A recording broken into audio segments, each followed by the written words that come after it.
ताज्या बातम्यांसाठी ABP माझाला subscribe करा आणि बेल आयकॉन प्रेस करा। शेतकरी आंदोलनाला शरद पवारांचा पाठिंबा ही त्यांची दुटप्पी भूमिका असल्याचा आरोप शेतकरी नेते रघुनाथदादा पाटलांनी केलाय। पवारांचा पक्ष महाराष्ट्रामध्ये सत्तेत असताना आंदोलनकर्त्या शेतकऱ्यांवरती गोळीबार केला आणि तेच पवार आज शेतकरी आंदोलनाला पाठिंबा देतात। ही भूमिका दुटप्पी असल्याची टीका पाटील यांनी केली आहे।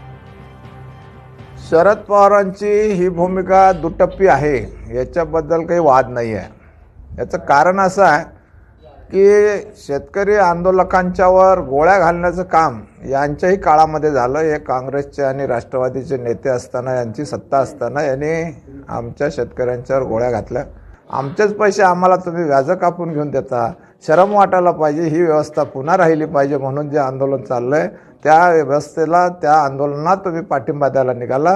काँग्रेसवाल्यांनी शेतकऱ्यांच्यावर गोळ्या घातल्या आणि आज शेतकऱ्यांची बाजू धरायला लागला। तर हे राजकारण ओळखणं इतके शेतकरी आता जागृत झालेले आहेत।